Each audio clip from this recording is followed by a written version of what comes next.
Good morning. Today we're going to be talking on the subject of the path to divine union. And the first chapter in these four that we'll cover today is called The Need for Yoga. In the first class, remember I talked about the three basic philosophies of India, Sankhya, Yoga, and Vedanta, leaving out others that are more mundane, but these are specifically related to the spiritual path. Sankhya is what we've been covering so far. Sankhya is that philosophy which shows the inadequacy of this world, the need to get out of this world to seek a higher reality. Then the subject of yoga, the philosophy of yoga, is the scientific method of how to get out of delusion, how to find that higher reality. Hence this subject, the path to union. The idea of yoga is not just techniques. It is a matter of using techniques to achieve yoga. Yoga means union. And so through these techniques we achieve something that is in fact universal. It's not as though this were just one system for finding God. The techniques may be specific, but the realities with which they deal are universal to all religions. We read in the writings of different saints, even in Christianity where there's been no thought really basically of techniques, but we read the same basic teachings, the teachings of withdrawal from the body, of raising the consciousness, and even suggestions of Kundalini awakening and so on. Anybody who knows the yoga teachings and then reads the writings of the Christian saints finds there is a great similarity, and there would have to be, because yoga is not a dogma, it's not a system, so much as an exploration of realities that are universal. Human beings, if they're normal, all have two eyes. And so also they all have, normal or not, the spiritual eye, because that's a part of the soul. We all have the spine as the path of awakening. In the Bhagavad Gita, there is one of the chapters, I forget the number at the moment, begins with, men call it the Ashvata tree, with its roots above and its branches below. This is a reference to the spine. The Bhagavad Gita is all concerned with the inner life. That's why in a later chapter, the Bhagavad Gita, for those of you who don't know, is a battle between the forces of good and evil on the field of Kurukshetra. But later on the Gita says this body is the Kshetra, is the field. And it's here that the real struggle goes on, and the forces of good and evil are inside. So people who think that the Gita is all concerned with Jnana Yoga, Karma Yoga, Bhakti Yoga, don't understand its deeper message, that these are all ways to bring us to this inner awakening, which must occur, whatever your beliefs, whatever your religion, before you can achieve the enlightenment promised by that religion. A visitor once asked Yogananda, "What is yoga?" And he gave a long and very good answer. Paramahansa Yogananda said, "Yoga means union. Etymologically, it is connected to the English word yoke. Yoga means union with God, or union of the little ego self with the divine self, the infinite spirit." Most people in the West, and also many in India, confuse yoga with hatha yoga, the system of bodily postures. But yoga is primarily a spiritual discipline. I don't mean to belittle the yoga postures. Hatha yoga is a wonderful system. The body, moreover, is a part of our human nature and must be kept fit lest it obstruct our spiritual efforts. Devotees, however, who are bent on finding God, give less importance to the yoga postures, nor is it strictly necessary that they practice them. Hatha yoga is the physical branch of Raja Yoga, the true science of yoga. The reason that whole science evolved was because of, in the third path, the third step on the Eightfold Path of Patanjali is called asana, which means posture. And Master explained that the posture implied was, or indicated, was only to sit still with a straight spine and the body relaxed, nothing else. You can sit in a chair and you can still practice that posture. But from that evolved this whole system of yoga postures, which is a very good thing, and it helps because it brings the body into harmony. It presses on certain nerves that induce equilibrium in body and mind. The body influences the mind to be more peaceful, to be more concentrated. It's a very good system, but it's not separate from Raja Yoga, which is the science of meditation. If Hatha Yoga is to be understood correctly, it must be seen as a preparation for meditation and not just as a series of calisthenics, where the more complicated knots you can tie yourself into, the better Hatha Yogi you are. That's not true. The only purpose of Hatha Yoga is to help you with your inner spiritual development. And people who use it only for physical benefits get those benefits, but then what have they got? Something they'll have to leave sooner or later anyway. Raja Yoga is a system of meditation techniques that help to harmonize human consciousness with the divine consciousness. Yoga is an art as well as a science. This is an important point to remember. It is a science because it offers practical methods for controlling body and mind, thereby making deep meditation possible. And it is an art, for unless it is practiced intuitively and sensitively, it will yield only superficial results. Yoga is not a system of beliefs. It takes into account the influence on each other of body and mind and brings them into mutual harmony. So often, for instance, the mind cannot concentrate simply because of tension or illness in the body, which prevent the energy from flowing to the brain.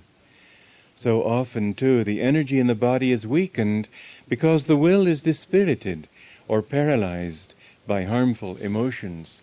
This is something that Master stressed again and again, that true scripture needs to deal with man on three levels: body, mind, and soul. And if we leave out of our reckoning any one of these three, then we'll be having an anchor there that pulls us down. People sometimes think that, well, I'm practicing meditation now, it doesn't matter what I do with my diet, it doesn't matter what I do about exercise, I want to deny the body and find my higher identity. But the thing is that anything denied is likely to come back at you, in indignation, you might say. And so Master said it's very important. In the early Christian tradition, in fact, even up to now, I remember I stayed some months in a Catholic monastery, and the food they gave me was something incredible. It was so heavy. I was wondering how they can meditate with that. They don't get enough exercise. They don't think that it's necessary. But as a result, when they meditate, it's harder to free themselves from body consciousness. And there are other people that I've seen on the path who allow themselves to act in very uncharitable ways.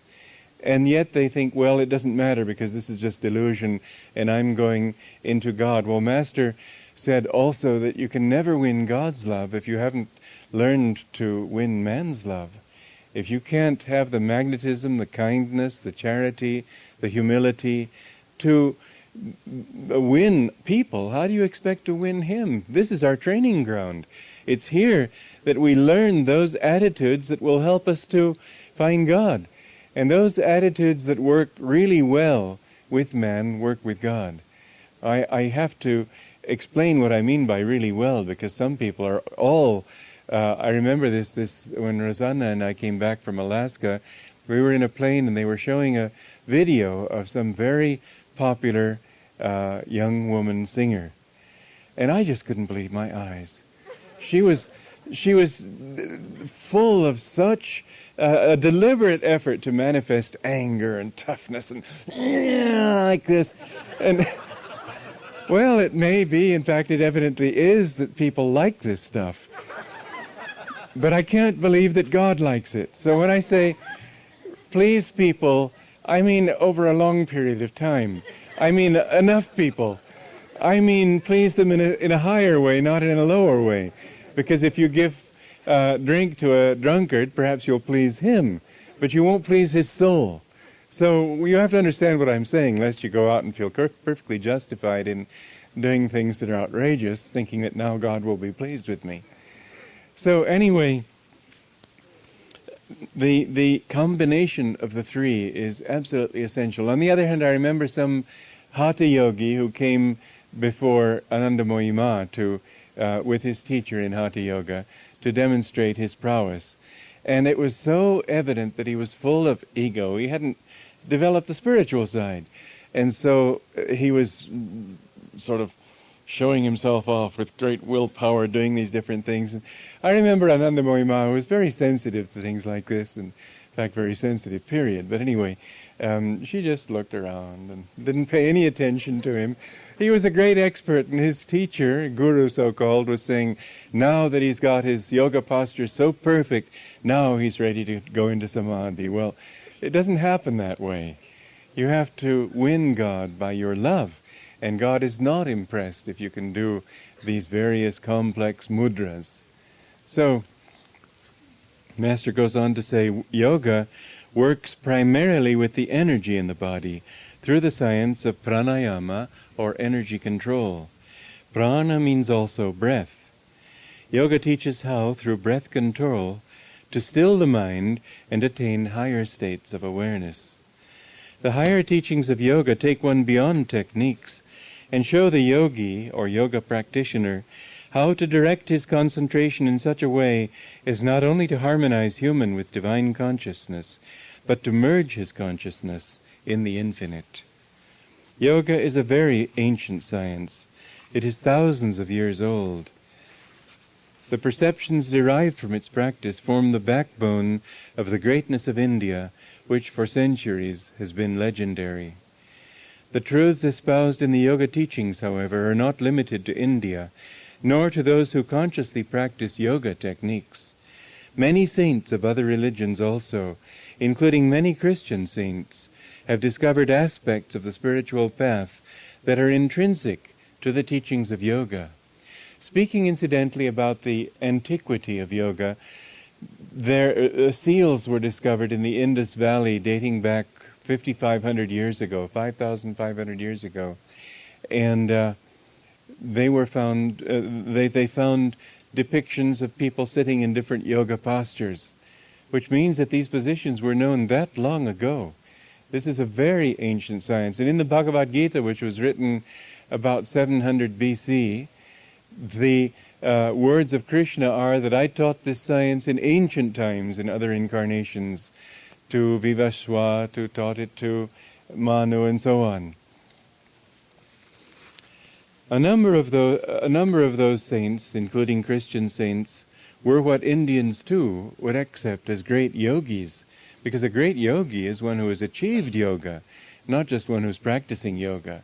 A great yogi is one who has united his consciousness with God. And if you unite your consciousness with God, you're a great yogi, even if you've never heard of the science of yoga. This is a very interesting outline here to describe how they had attained yoga in ways similar to the teachings, identical with the teachings of yoga. They had raised their energy from body attachment to soul identity. They had discovered the secret of directing the heart's feeling upward in devotion to the brain, instead of letting it spill outward in restless emotions. All the pictures that you see of saints are, if they're in prayer, in ecstasy, they always have their eyes upward.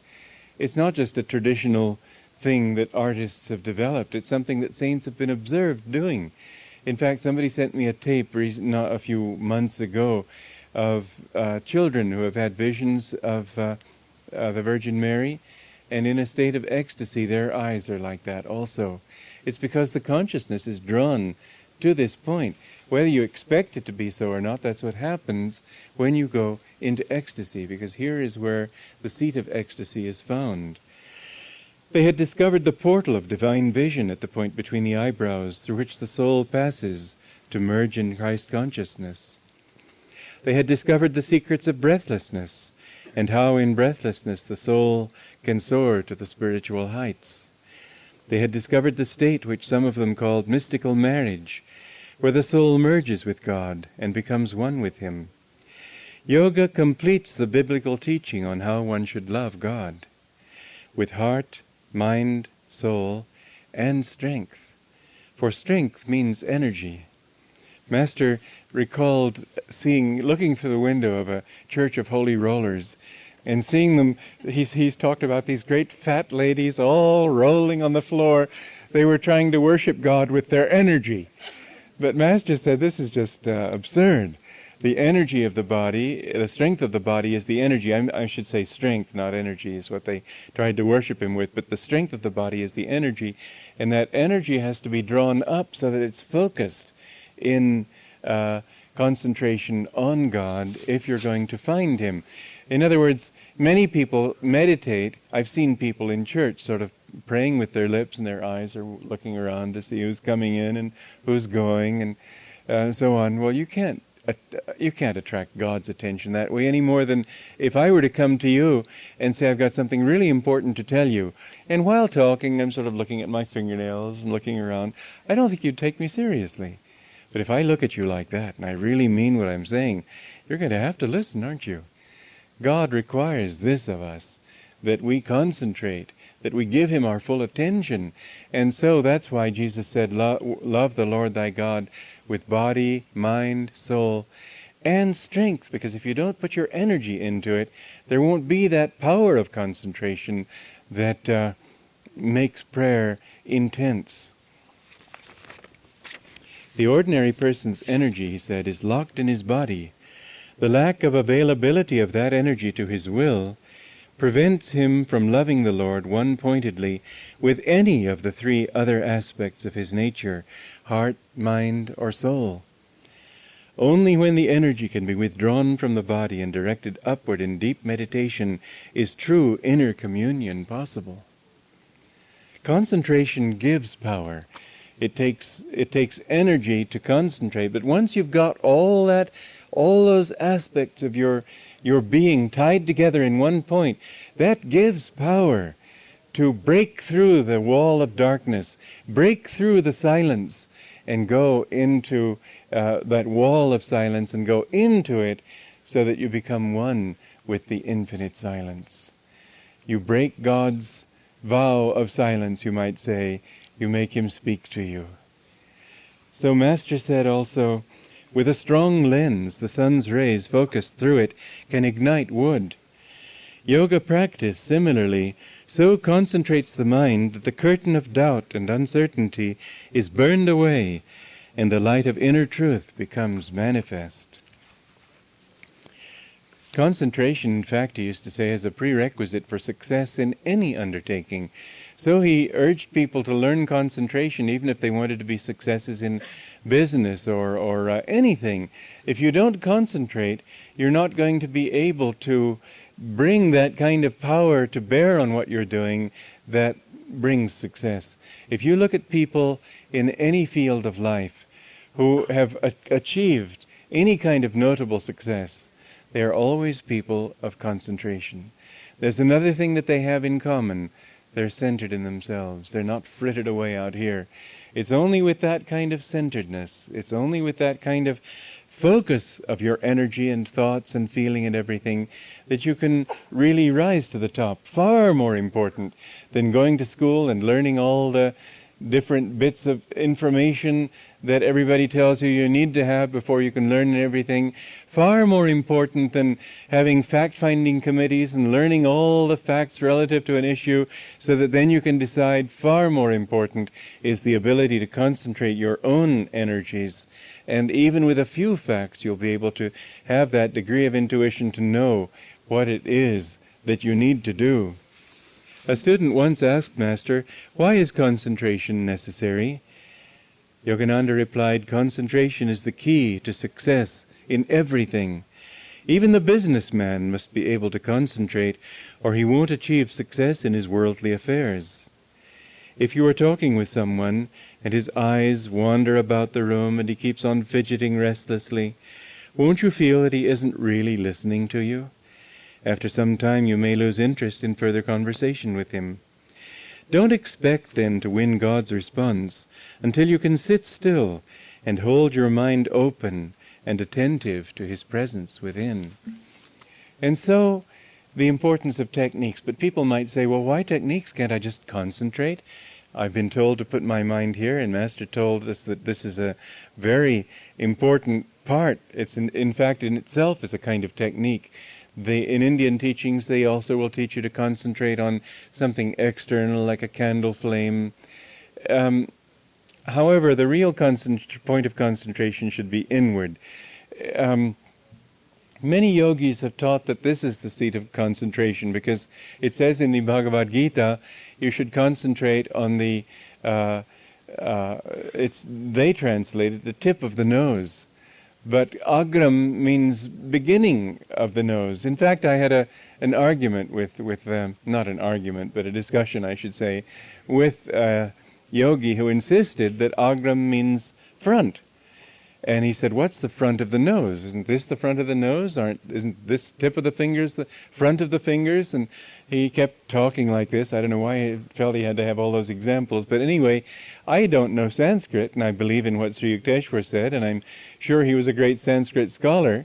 But I wasn't able to answer him from anything more than a dogmatic claim. And then I got home and I thought, wait a minute, a word like front has many different meanings. It could be that the original word can be translated as front or as beginning. Who's out in front is also at the beginning of the thing.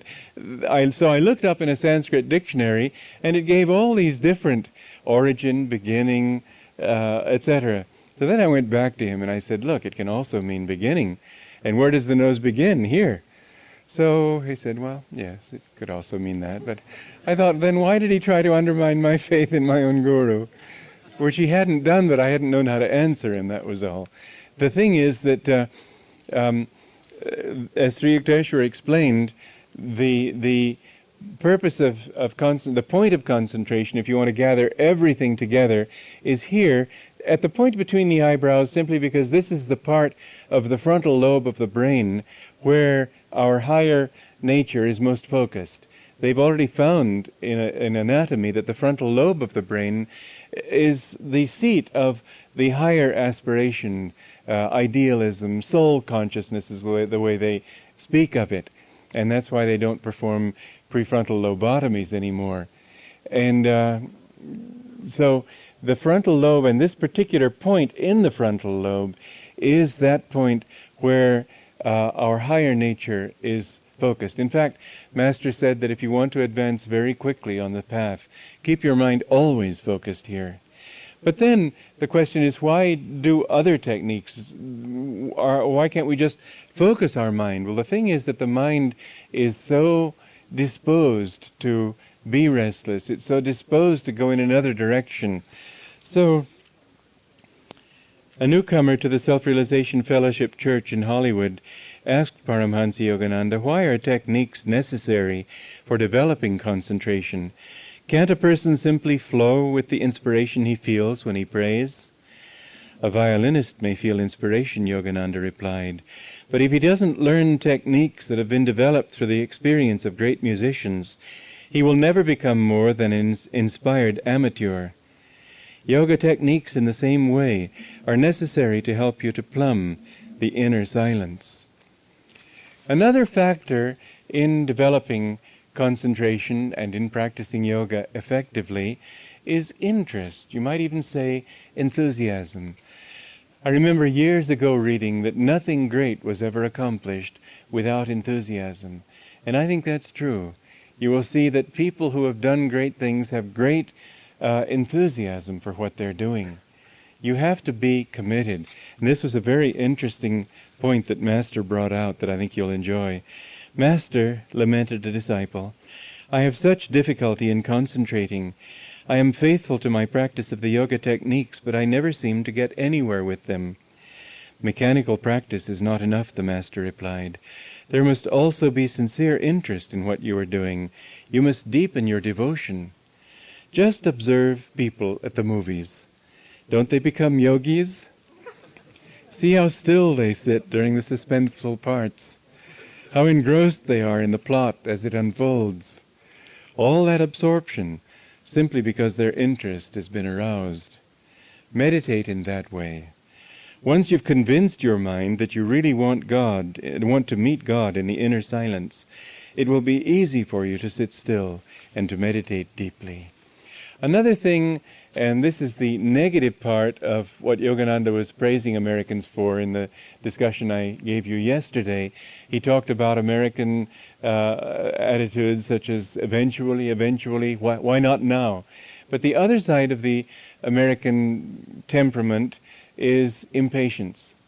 And we have to learn patience. Master often used this illustration, if you plant a seed, you don't dig it up the next day to see if it's growing. You may kill it.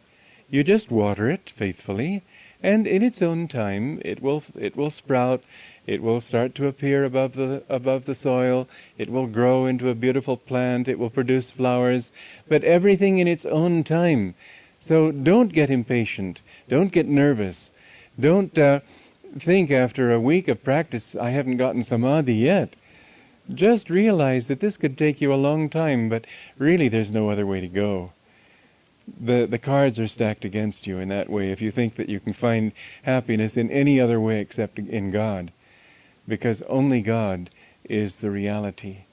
And only God is the goal of all our soul striving, no matter how many incarnations we seek Him outside ourselves in worldly, in sensory experiences. So you have to, sooner or later, go within. But we have to have that patience to wait until the fruit flowers. So patience often brings to mind the picture of somebody leaning back in an easy chair with his feet up on the desk saying, next week I've got to get organized. I don't mean that kind of patience. I mean living in the eternal now as intensely as you will through eternity. And then you will find that if it takes a long time, it doesn't matter. There's a wonderful story of a saint in India called Sri Chaitanya, who was one day in an inspirational mood and was answering questions from the disciples who asked him that day, when would they find God? And he said, well, in this lifetime you'll find Him, or it'll take 2 or 3 lifetimes. And those, he said, 2 or 3 lifetimes were hanging their heads and feeling very unhappy. Then one of his closest disciples asked him, well, Master, what about me? When will I find God? He said, it'll take you another 1,000,000 lives. And later on he kept talking about these different things. Everybody gasped in horror. They felt so badly for this man, this disciple. And the Master kept on talking to the others, and then they looked around and they saw that this disciple, whom the Master had told that he would have to take another 1,000,000 lives to find God, they looked out and he was dancing in ecstasy on the porch outside. And they said, but didn't you hear the Master? I mean, what have you got to be happy about? He said, yes, didn't you hear him? He promised me I would find God. What does it matter when? And the Master called him in. He said, I only said that to him to show you of what stuff a real devotee is made. And he touched him on the forehead and he found God right then. Now, the thing is that when we have that kind of patience that makes us joyful in our present practice, not caring whether it takes 200 lifetimes, the true devotee doesn't think that way. He just thinks, I love God, and when He wants to come, all right. And if He doesn't want to come yet, well, let me go on convincing Him. But just love Him anyway. You should practice meditation in the same spirit as you practice your actions, according to the Bhagavad Gita. He said, act without desire for the fruits of action. Meditate also without desire for the fruits of your meditation. Love God, and He'll give you everything in its own time. Don't allow yourself to be pulled down if you don't have visions and phenomena and so on. Just love Him more deeply. Be absolutely sure of one thing. When you love Him enough, He will come to you. It's that simple. To the disciples, Yogananda often said, "Be patient in your yoga practice. A plant won't grow the moment you plant the seed. Make haste slowly, as the saying goes. It may take time to achieve the results you long for, but the more you practice, the more you will see your life changing. The day will dawn at last when you won't even recognize yourself as the person you were."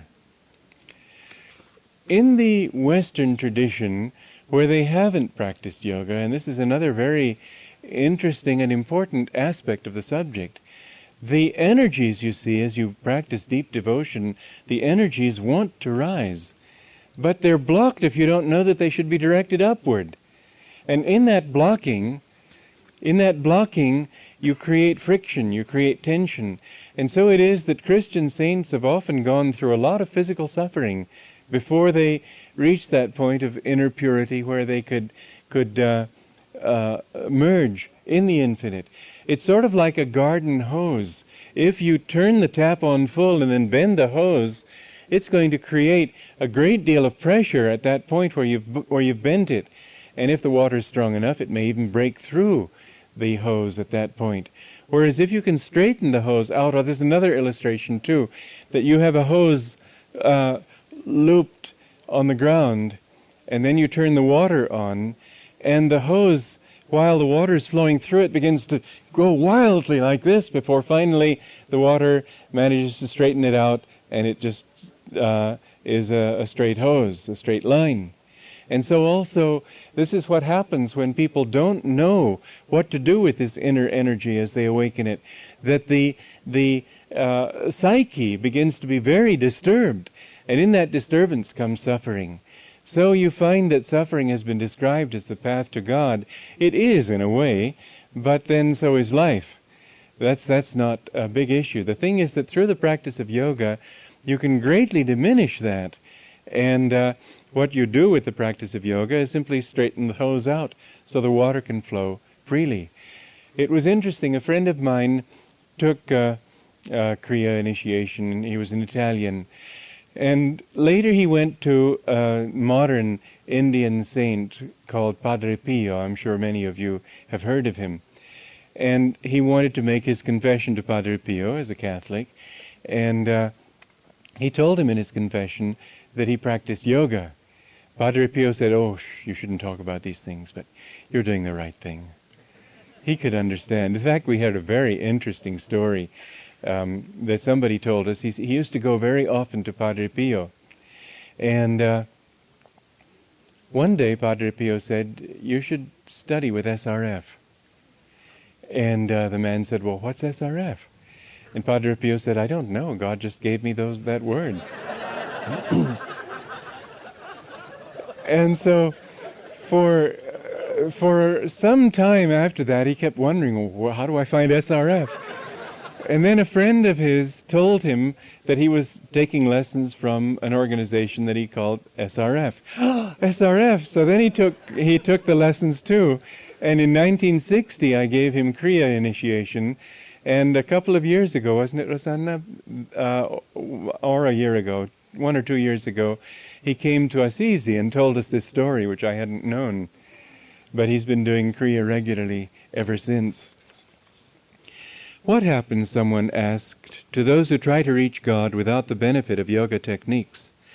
A few of them are successful, the Master replied, if they came into this life with strong spiritual karma from the past. The great majority, however, even if they start out on the path with enthusiasm, gradually become discouraged. Where is that God, they ask finally, to whom I've been praying all these years? They attain a little inner peace, but over the years their prayers become increasingly a matter of habit, less one of inspiration. Rarely in the West have the centuries seen such great saints as there have been in India. The next chapter is called The Highway to the Infinite. Master made an interesting statement once. He said, self-realization has come to unite all religions.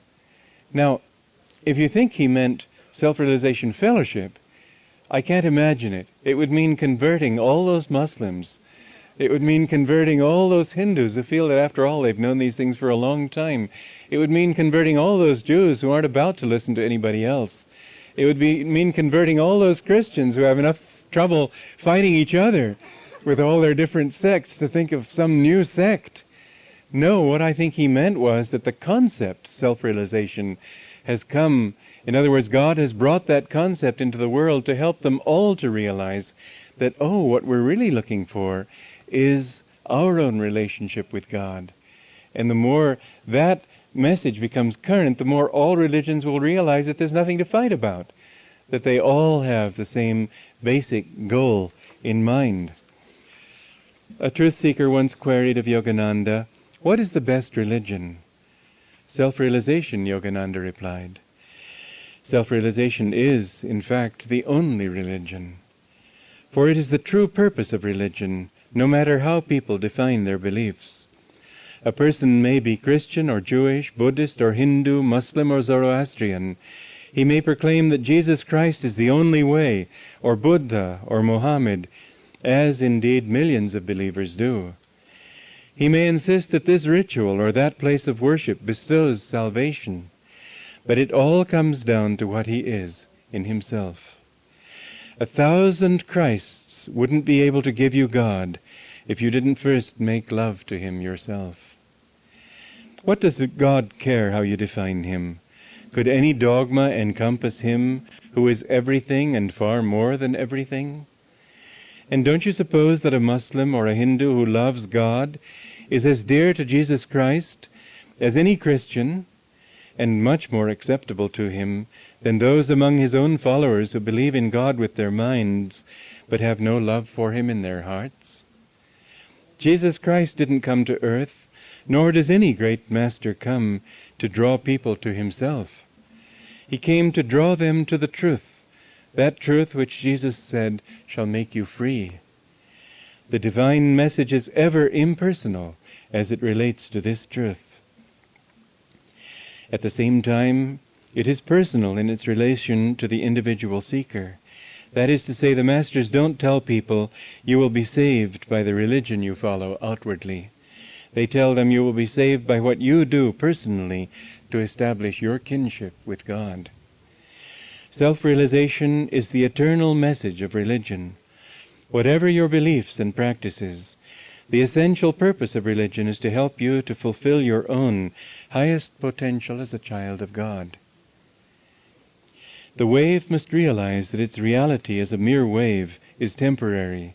It may appear again and again as other waves, but in the end it has to realize that its reality lies not in its separateness as a wave, but in the ocean of which the wave is a manifestation. Realization of its true identity demands merging into the ocean and becoming one with it. Let us say a Jew becomes converted to Christianity. He stops going to the synagogue and goes instead to church. Does the simple fact of his conversion ensure his salvation?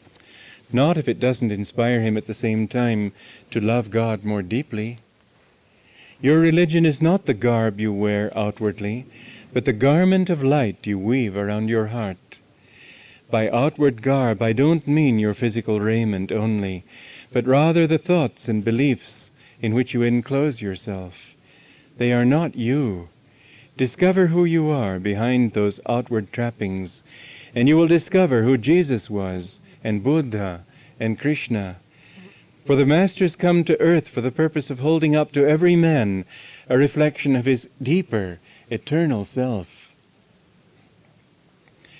The path, and not only the goal, is universal. I touched on that a few minutes ago. I won't expand on it, but let me read here what Sri Yukteswar said. It was the Eightfold Path, you remember? I talked of those things which everybody has to do. And the first two stages are the 10 commandments of yoga that are universal to all men. They've got to learn to control their energy and redirect it upward. They need to keep their body still. You can't meditate deeply if you're scratching yourself all the time. You have to hold yourself still. And then you have to raise the energy. That's called pranayama, control of energy. After that, you have to interiorize the mind. Then you have to concentrate it. Then you can hear the Om and merge in the Om, and then attain Samadhi. We'll go into those things later on in our class tomorrow. My Guru, Sri Yukteswar, liked a chant that I have translated, 2 lines from which go, Pranayama be thy religion, Pranayama will give thee salvation. You don't have to fear anything anymore. You won't have to fear anything anymore. Pranayama means control of the energy in the body, and its direction upward through the spine to the brain and to the Christ center between the eyebrows. This alone is the pathway of awakening. It isn't a matter of dogma or belief. It is simply the way we were all made by God. The consciousness enters the body by way of the brain and the spine. When the sperm and ovum unite to create the physical body, they do so at what becomes the medulla oblongata at the base of the brain. From this medulla the life force moves out into the brain, down the spine and into the nervous system, then on to the muscles, etc., creating the body. The way out of the body then is to reverse this process. The difficulty in doing so lies in the fact that the life force is already conditioned by birth to continue its outward direction through the senses and onward to the environment as it is perceived through the senses. Thus we think to possess the world and to enjoy it through the body. We can never experience anything outside ourselves, however, except vicariously, as the senses report their impressions to the brain. We may try to expand our understanding of the world by study, or our enjoyment of it through sense pleasures. The fact remains we can never know anything except through the medium of the senses, so long as the life force remains trapped in the body. There is a way out, however. It is for the life force to merge with the cosmic energy, for the consciousness to merge in the infinite consciousness. The way to accomplish this end is to withdraw the life force from the senses and center it in the spine, to direct it upward through the spine to the brain, and thence out through the Christ center between the eyebrows. The ego is centered in the medulla oblongata. This is the negative pole of self-consciousness. The positive pole is situated at the Christ center. Concentration at this center, in the spiritual eye, the seat of spiritual vision, projects the consciousness beyond the ego into infinity. The spine is the highway to the infinite. Remember I talked about the body being an inverted tree. The roots above are the thousand-rayed lotus and also the hair, which acts as antennae that draws energy to the brain also. The trunk of the tree is the spine, and the branches of the tree are the nervous system. Your own body is the temple of God. It is within your own self that God must be realized. Whatever places of pilgrimage you visit outwardly, and whatever outward rituals you perform, the ultimate pilgrimage must be within. And the ultimate religious rite must be the offering of your life force on the altar of inner God communion. That was why Jesus said, "Destroy this temple, and in 3 days I will raise it up." He spake, the Bible adds, of the temple of his body. This is the path of Kriya Yoga. Now we want to talk about the importance of having a guru. A guru doesn't necessarily have to be with you. In fact, Master, after he finished his Bhagavad Gita interpretations, I remember him saying millions will find God through this book. Not just thousands, millions. I know. I have seen it. And I don't know why that book hasn't been published yet, but I hope it's not going to be too much longer. It's been 40 years. 40 years. Too long. Anyway,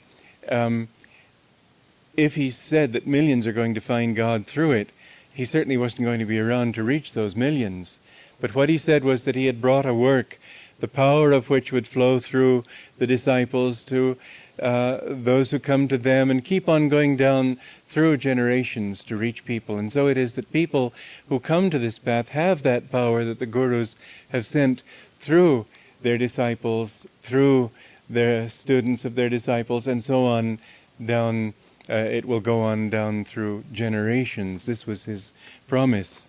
The principle of the need for a guru, it's not so much teaching. Teaching is a part of it, of course, but it's more a transfer of magnetism. It's like having a bar magnet next to a bar of steel that is not magnetized. The magnetism in the bar that is magnetized influences the molecules in the unmagnetized bar, so that they all turn in a north-south direction. Each one of them has its own north-south magnetism, but they're all turned in different ways, and so in effect they cancel each other out. Once they turn in the same direction, then that bar also develops magnetism. In other words, the influence is not an imposition of magnetism, it's rather a means of drawing out the magnetism that was latent there already. And the same thing with us. We have our energy turned in many different directions. And by the influence, this is why satsang, or good company, is so important. I've observed over the years that people who try to practice the techniques only on their own, never coming to places like Ananda or SRF, places where that power is a vortex of energy, they don't get nearly as much. You can see that they aren't advancing as well as those who have real contact in spiritual places that themselves uplift them, with spiritual people whose presence also helps to raise their energy, to redirect it in a spiritual way. Satsang, good company, being with other devotees is really important. And for those of you who live far away, you should really make it a point to come as often as you can. Come here, come to one of our centers, but try your best to have some kind of real contact. I noticed a tremendous change in Palo Alto when Rosanna and I went there to perform the dedication ceremony a couple of weeks ago. That before then, the energy had been sort of not focused yet. And after, not before the dedication, I'm talking about the place where everybody's living, because now they're suddenly involved. They're giving instead of only receiving. And the level of magnetism, the level of vibrations is much, much higher. I'm sure the dedication ceremony helped too, but it's the fact of that place, of these devotees living together and all dedicating themselves to doing something together, that's so important. And I would like to see all our centers, Portland, Seattle, Sacramento, do the same thing. And those of you who live far away, if you could just at least have meditation groups so that you can come together with people, meditate with them regularly, it would do a wonderful thing for you. And then besides that, if you can come as often as you can, you'll find that it's sort of like a refreshing beverage. It sort of picks your spirits up. People go home and for some time afterwards they feel high spiritually. Then they have to come back and get more. And meanwhile they can maintain it on their own. But unless they get some of this contact, the tendency is to bog down. Master even talked about two highly developed disciples of his. And he said, just look at the two of them. One, I told them both to come here to Encinitas as often as they could. Rajashi, he said, St. Lenny called him at that time, came regularly, and just look at him, how he's flowered in the spirit. But the other one thought that he could get there on his own, and he's bogging down. He thinks he can get there on his own, but he's learning, or he'll learn. We can't do it. We need that stimulus. The term self-realization, declared a rather imperious lady visitor, appears to me to be totally incompatible with the Hindu belief concerning the need for a guru. I find self-realization as a concept definitely attractive, but as a Westerner, I'm afraid I am put off by this guru concept. I believe in standing on one's own 2 feet, in taking one's own hard knocks in life and learning one's own lessons from them. What person of any character would want to gain his understanding in life through someone else? What if you had your heart set on learning to pilot a plane? Paramhansa Yogananda inquired. Would you object to having someone show you how? Well, obviously not, replied the lady, but I'm talking about life situations, not artificial ones. What I mean is the sort of circumstance in which any grown-up ought to be able to make an adult decision. Such as how to dress for an outing without first checking the weather forecast, teased Yogananda. Well, hesitated the lady. Surely it would be foolish to go through life without accepting advice from anyone. Of course, the lady agreed. In the case of a guru, however, the disciple is forced to obey him without question, like a robot. By no means, replied Yogananda emphatically. Any guru who demanded mindless obedience of his disciples would attract only mindless disciples. He would be given a wide berth by strong-willed devotees who alone are fit for the path to God realization. It takes great vigor and great strength of character to find God. Could the shock of omnipresence be sustained by spiritual weaklings? No disciple is forced to obey his guru. Freedom to accept or reject is one of the first laws of the spiritual life. It is a right given to us since the time of our creation by the Lord himself. The Master smiled. Just see how many people exercise their right to reject him for incarnations. Yet the Lord is so humble, he never forces himself on anyone. We may reject him for eons, and the Lord, while loving us through eternity, says, I will wait. Do you realize what you're saying when you say you are attracted to the concept self-realization, but reject the need for a guru? People commonly misunderstand self-realization to mean the development of their human personality to its highest potential.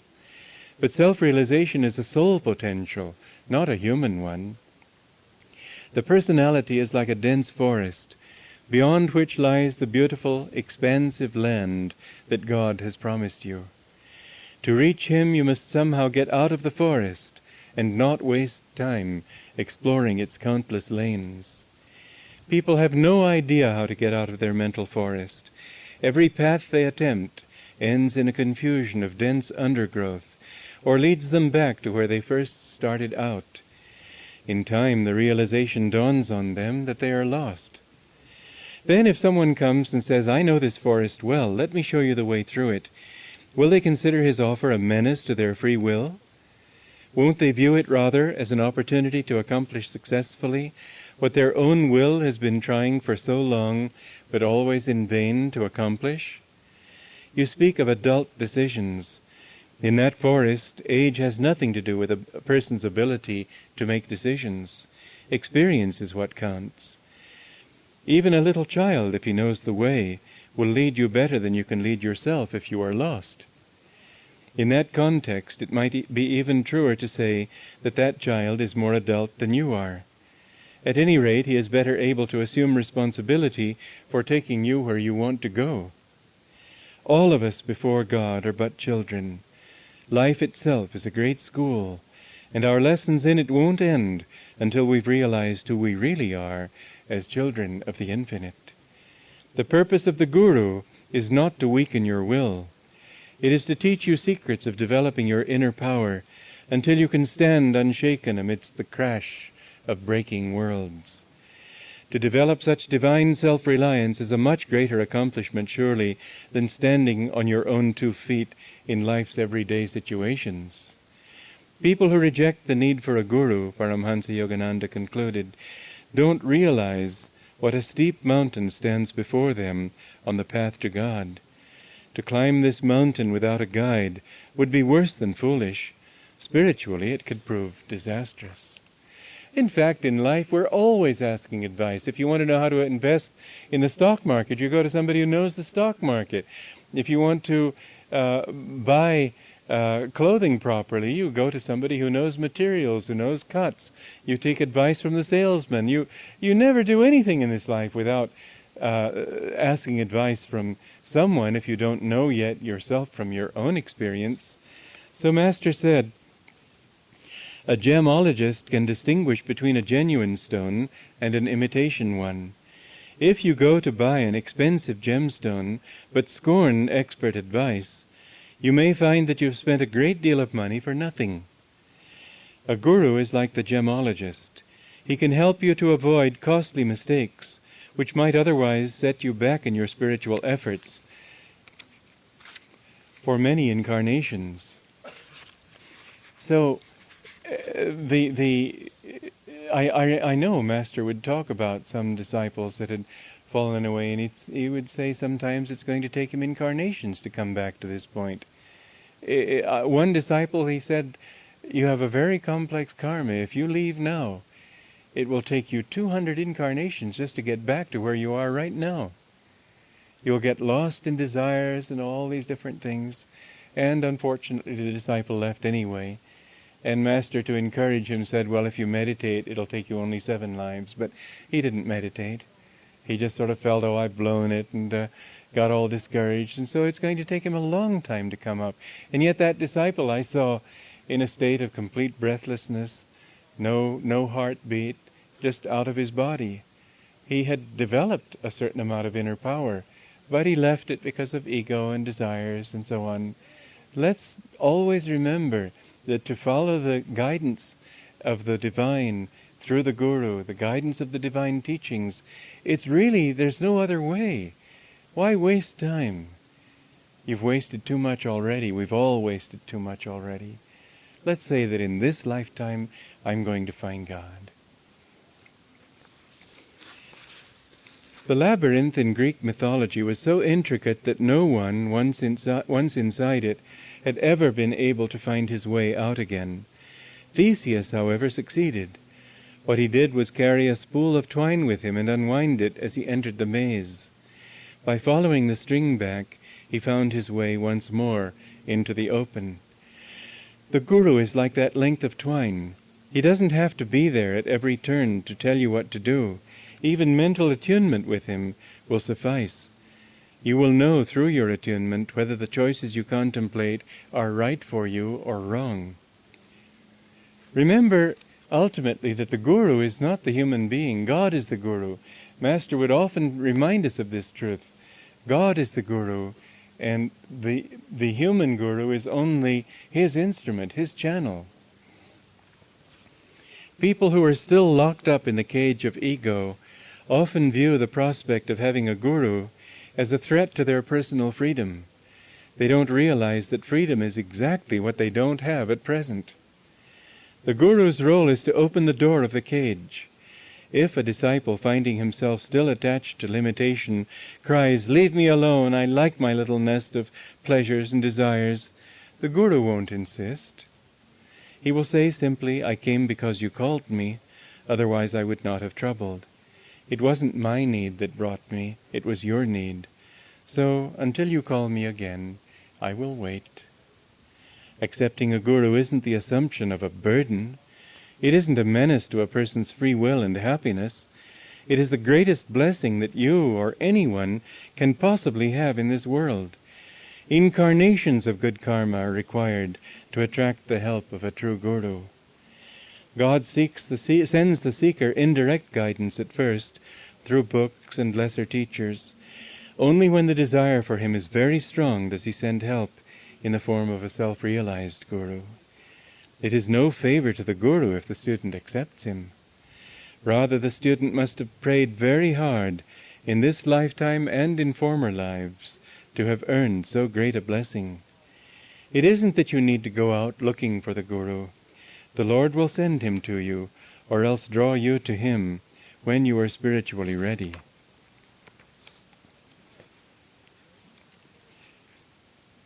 Many people think that just joining a church is all the lesson they need. Master said of his path, those who join us in this path of self-realization are not connected to some printing press, but to a line of God-realized masters. God himself through them overshadows this work. All who follow it sincerely with devotion will be brought to him. Now the important thing is to understand, and this is the name of the next chapter, the disciple's part. To understand the disciple's part, you can go to any ashram, anywhere, and you will find a few people who are highly advanced, if it's a good ashram. You'll find a few people who are somewhat advanced, again, if it's a good ashram. And you will find people who are also very mediocre devotees in any ashram. And it isn't because the Guru says, oh, I like this person, I'll give him more. It's that we as disciples need to draw. And how we draw depends on how much we get. Remember, the Guru is really like, this Master compared him to a lighthouse. And that light is shining. It means nothing to the lighthouse if you take its light and use its light to guide yourself past the dangerous rocks to the harbor. But if you do, then you'll come in safe, and if you don't, you may end up a wreck. And so it is that the Guru, it isn't as if he wants anything. Yes, he feels your suffering and delusion. He wants it in that way, but not for himself. He wants it out of compassion for you, yes. But if you reject it, he's not going to force it on you. The Guru is there giving it, in other words, equally to all. But some people take more, and other people take less. You can have a radio that is very sensitive, and it'll pick up programs from around the world. Another radio may not even be able to pick up programs well in Grass Valley, because it's just not a very good instrument. How your instrument is, how well you attune it. Remember, this is an important point to remember, that your efforts in meditation are not really just to please God. God is pleased anyway. He's always happy in himself. Don't think that, well, I only meditated 5 minutes this evening, but God will understand, I'm tired. Yeah, he'll understand. He'll go along with the gag. But the thing is that it all comes back to how serious you are and how hard you try. If you want to be a great pianist, and you think, well, I know I'd like to be a great pianist, but I really find it inconvenient to practice more than 5 minutes a day.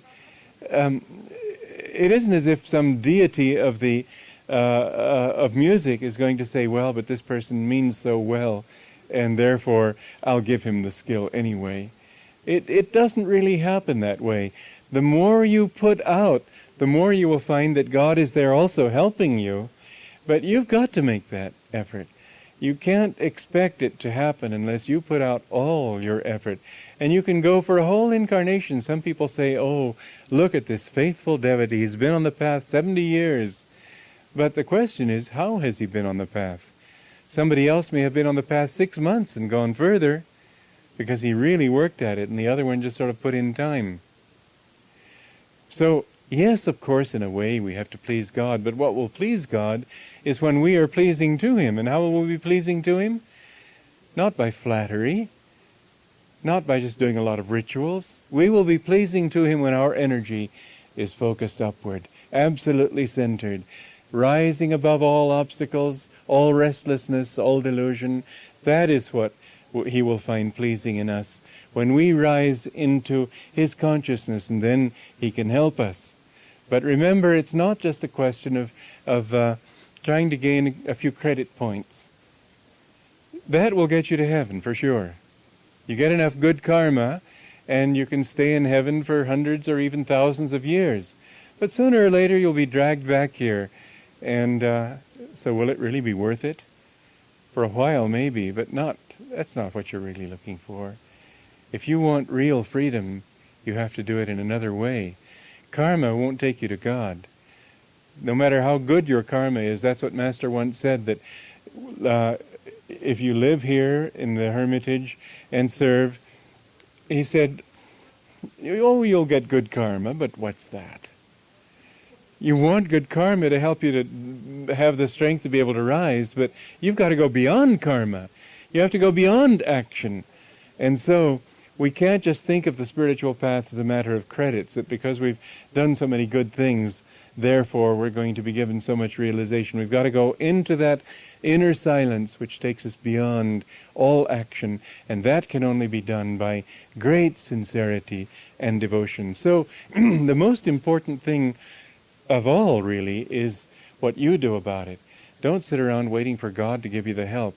You put out the right effort and he'll give you everything you need, but you have to attract it to yourself.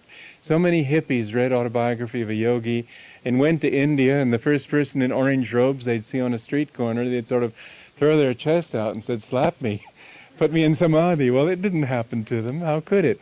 They ended up just being stoned on the sidewalks. But if you really put out the effort where you are, you will find God will come to you. Where you are is your holy land.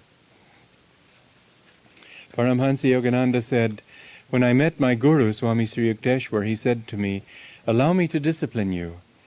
'Why, sir?' I inquired.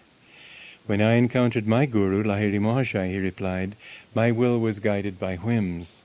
But when I attuned my will to Lahiri Mahashaya's wisdom-guided will, my own will became free because guided by wisdom.' In the same way," Yogananda continued, "I discovered that by attuning my will to Sri Yukteswar's wisdom-guided will, my will too became free.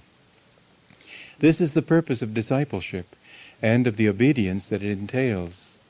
The aim of obedience to the Guru is not to enslave the disciple, but to liberate his will from that which enslaves it truly, whims and much more, bondage to likes and dislikes, and to desires and attachments.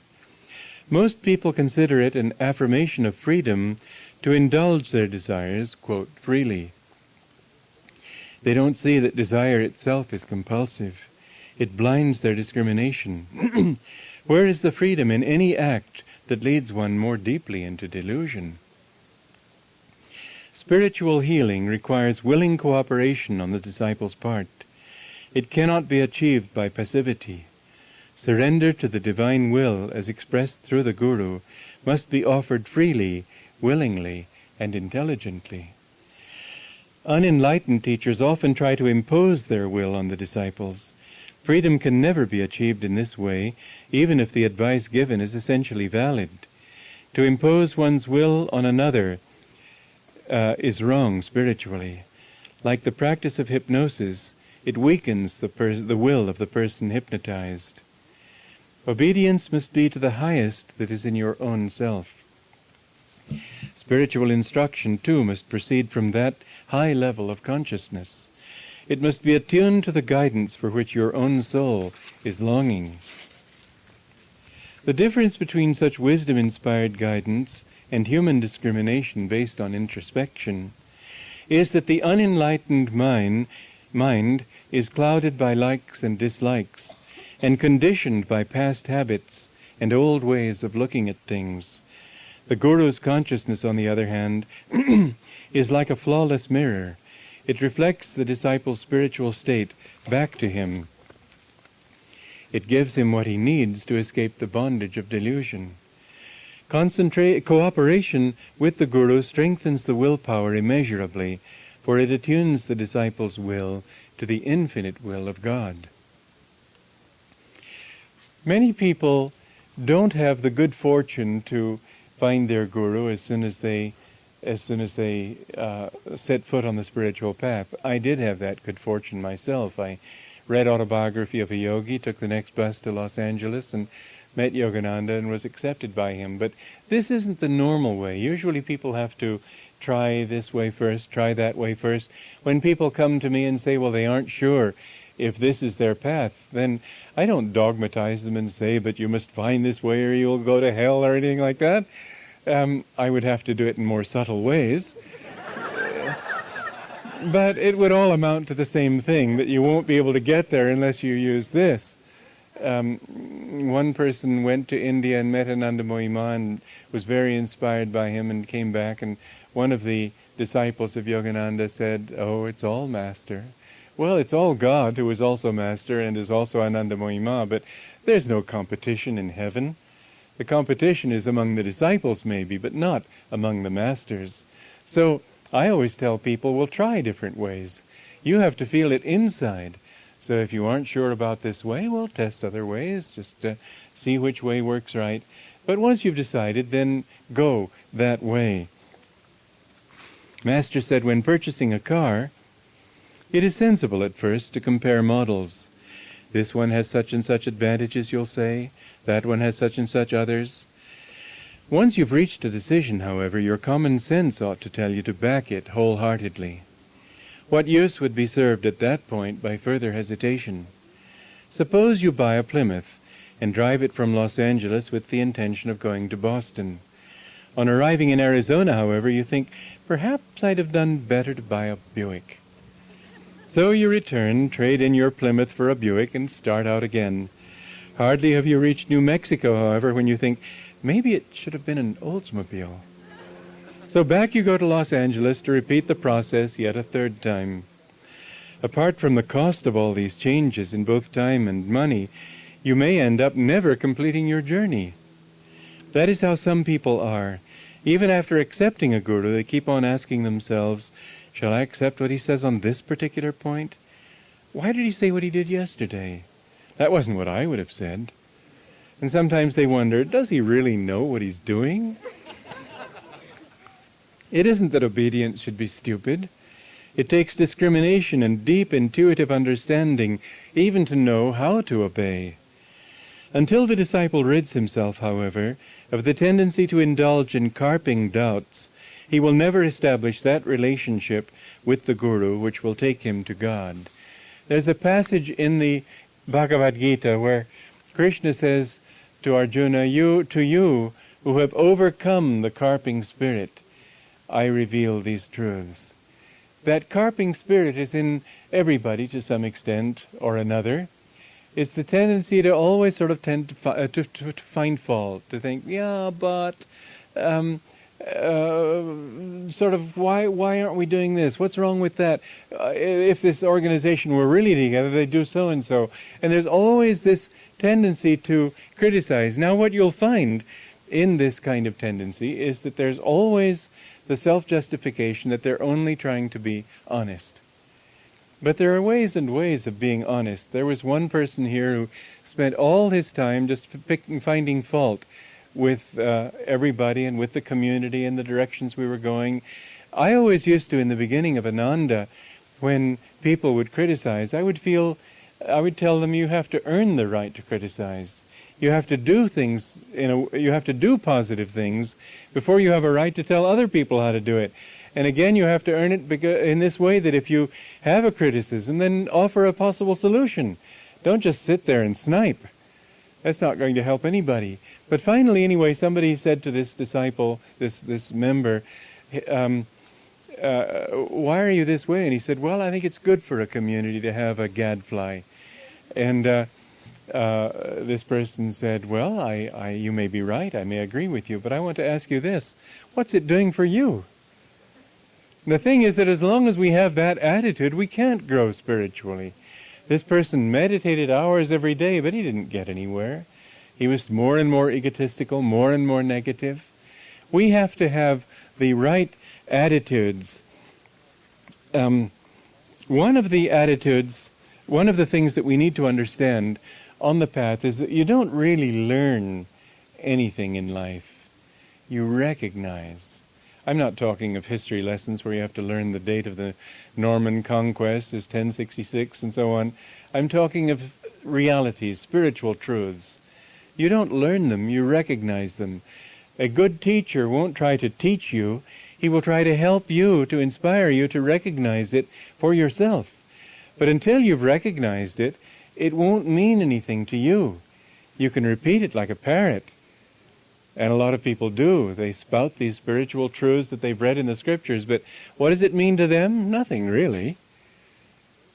So, learn to try to let any truth that you hear, that's why Master used to say, meditate when you hear a truth. Take it inside, make it your own. Master said intuition is necessary to discipleship. Otherwise you won't understand the Guru's guidance. Don't depend too much on your reasoning faculty. Wisdom cannot be achieved by intellectualizing the truth, nor can intuitive understanding be achieved by argument. Spiritual insight requires tuning in with faith to what the Guru says and to what he asks of you.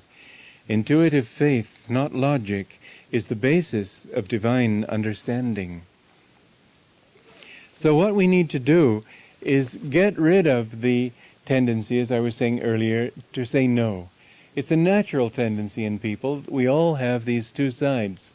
One says yes and the other says no. But the more you can learn to say yes, and then try to think how to do it, not be a yes man, but say yes to life. Say yes to wisdom. Say yes to your own need to grow. And then in that process figure out how I can do it. This is the way that creative people are. You will find that geniuses are always people who are looking for solutions. And there's more to it than that, but I'll mention that in a moment. Master said, train your mind to say instantly, I will. Only then think how to accomplish what has been asked of you. For without too much reasoning comes hesitation, confusion, and doubt. In the end, you may find that your willpower has become so paralyzed that you are incapable of acting at all. Now, what we're trying to accomplish, ultimately, is to go into superconsciousness.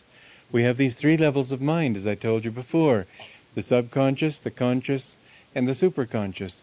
The subconscious is passive. It receives the impressions passed on to it by the conscious mind. The conscious mind acts and reacts with the world, but it acts in a more rational way. It sees things separate from one another. It sees your body different from your body, It sees the human body as different from trees and rocks. It separates reality into that which the senses show it, which is separate realities, often not related to one another. As long as a person has that consciousness of life with none of the unitive consciousness that comes from superconsciousness, he tends to see problems. If you see how things are not related to others, you also see how in their non-relationship there's a sort of, you might say, disrelationship, disharmony, opposition. And so people who live too much on this plane are full of worries and doubts, and they never seem to get any answers to anything, and they're always talking of problems. It reminds me of a friend of mine in college. He was a little pompous. He was a very good musician, but a little pompous about his learning. And I remember one time his passing by my window. He was on all sorts of committees in the college, and he was saying, problems, problems. And I've always remembered that image of also, I think, the thinker is functioning. You know, the Rodin statue, the thinker? I think he's functioning entirely on a level of thought, of consciousness. He's not at all superconscious. And he's only therefore seeing problems. Because solutions come from a higher level. Solutions, the whole orientation of the superconscious mind is solution. It is solution oriented. And so, because on that level, in the superconsciousness, it sees all things as one. And so wherever there's a problem, there has to be a solution. They're tied together. The problem couldn't arise if there weren't a solution intrinsic to its reality. And it doesn't see things separate, it sees them as a totality. So any time that you want to find answers to your problems, don't think that you're going to find it on this level, but you will find it on this level. When you can raise your consciousness up to superconsciousness, when you can, and you need to live in that way. This is why Master talked about, I will, I do. That's why he used to say at Kriya that we should say, I do. It's not only, yes, I took that vow and I mean it. No, he meant, I do mean, I will put my whole will into practicing this technique, into finding God. Because if you don't put all that energy out, you're not going to get very much or anything back. So in life, you have to prepare yourself to achieve superconsciousness by living in a superconscious way. And that, to a large extent, means to live in an attitude of solution consciousness, solution orientation. Learn to say, I will. Learn to, when you get up in the morning, don't just lie in bed for an hour, but just get up. But I don't mean leap out of bed. Master used to say, inhale, tense your body. He said, give your body a breakfast of energy. So inhale, tense the body, exhale and relax. Do that a couple of times. Let the energy come into the body. But get up. And the first thing in the morning, if you have any trouble waking up, it's good to stand there and say, I am awake and ready. I am awake and ready. Walking in place like this. Affirmations that use the body to help get that thought more strongly into the mind. We have classes in superconscious living, and I'm not going to go into it in depth now, but it's really a wonderful system to help people to learn to live superconsciously. In the book by George A. Bell called Talks with Great Composers, he mentioned a very interesting thing. He talked about how, first of all, great composers always felt that they received their inspiration. They didn't think their way to it. In fact, some of them said that these other composers are never going to become really good because they always try to bring their melodies out of their mind, their music out of their minds. It doesn't come that way. Beautiful music, great music, comes from the soul. It's not your own. It's something else. I know that when I'm not writing music, I can't imagine how I ever did it. It just is another world. It just seems so different from other ways of thinking. But when I'm in it, then suddenly God gives me the understanding, and I find that I can do it without any effort at all. It just comes. Well, that's how you can find solutions to any problem that you get. What these composers did, and I found that it actually works wonderfully, is to keep out of your mind any nagging thought that you can't. And then don't just ask God, please give me a solution, but know that He wants to. That's what Jesus said, pray believing. Know that God wants to help you. And then say, I need a melody, and that melody is. And I found it can come like that. That whole Mediterranean magic sequence I did in 1 hour.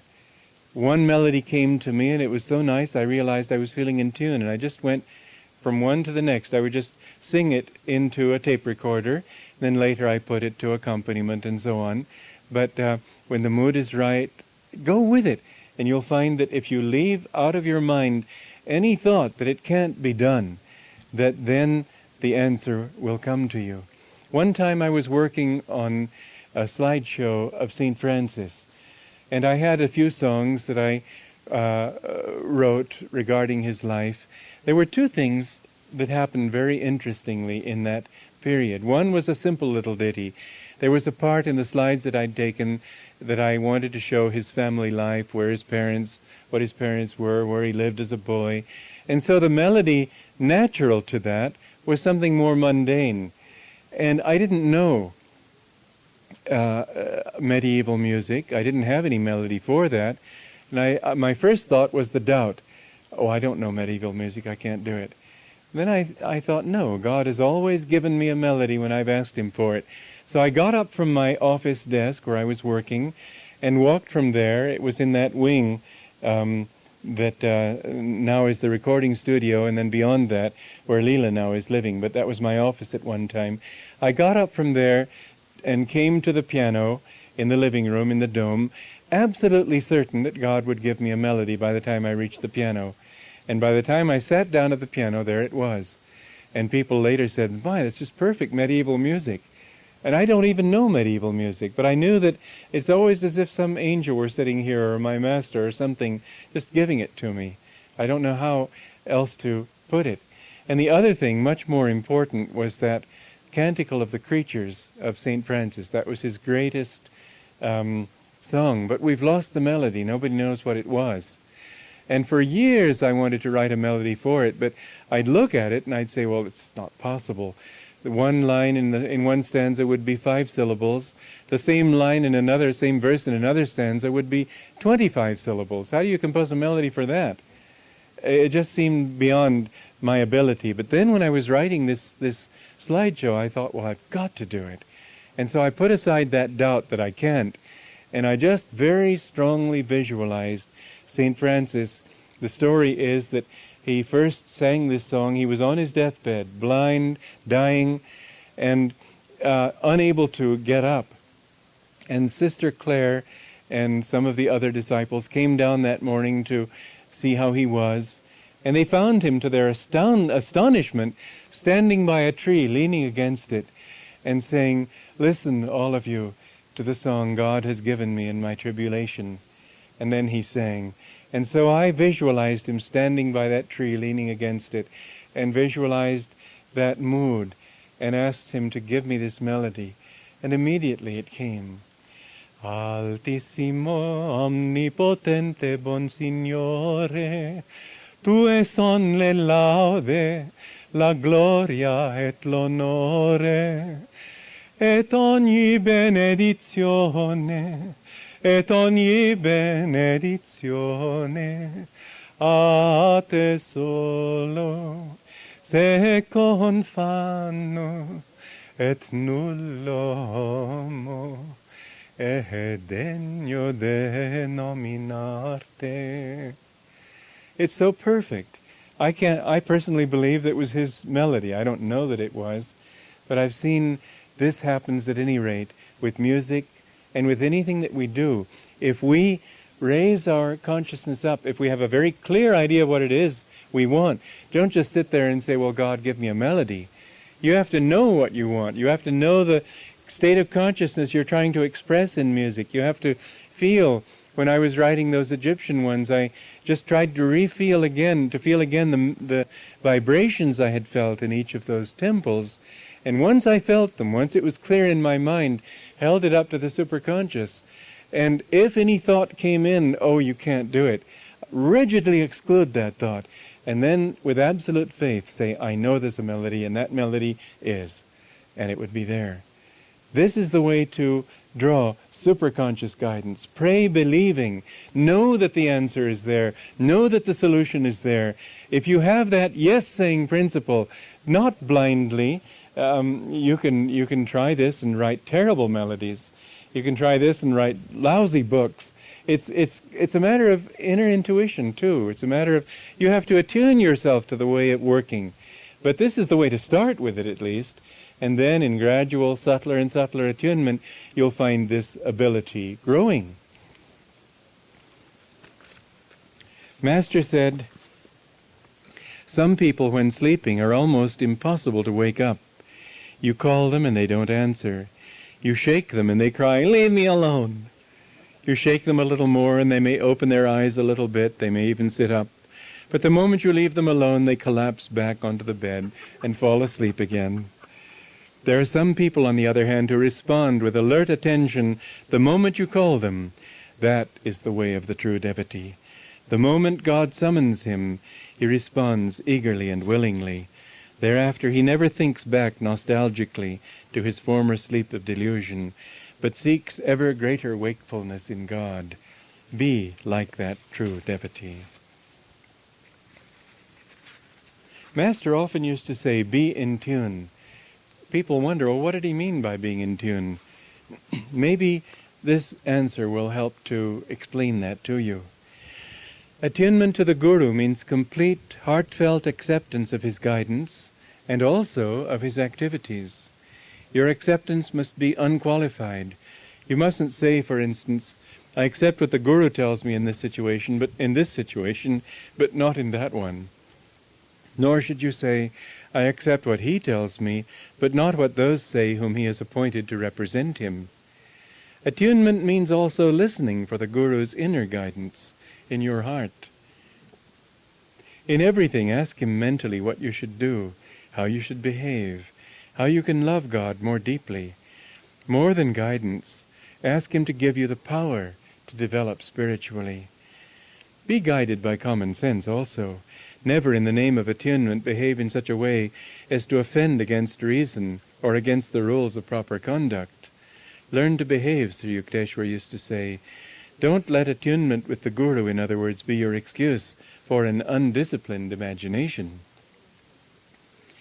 So what we need to attune ourselves to the Guru is right action, acting in such a way as to be compatible with his teachings, right attitude, an attitude of I will, an attitude of willingness, an attitude of devotion, of acceptance of what he is, of his ray.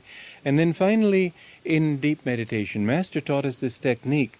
He said to tune into the Guru's consciousness, visualize him in the spiritual eye, mentally call to him there. Imagine his eyes especially gazing at you. Invite his consciousness to inspire your own. Then, after calling to him for some time, try to feel his response in your heart. The heart is the center of intuition in the body. It is your radio receiver. Your broadcasting station is situated in the Christ center between the eyebrows. It is from this center that your will broadcasts into the universe your thoughts and ideas.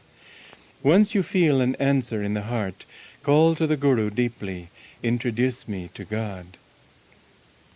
When you accept a Guru, you leave your human personality. You take on a new personality. But remember, you're not this personality. You become changed by that attunement with your own superconsciousness. But people who are on the path, I was very interested. I was talking with Glenn Dietrich many years ago when he was living in Anaheim, and I mentioned to him that I've noticed that members of SRF, you can almost see who is an SRF member. Certain things they seem to have in common. I remember also a woman who telephoned me when I lived in San Francisco, and she said she wanted to take up meditation. I don't know how, but I could tell from the tone of her voice that she practiced TM.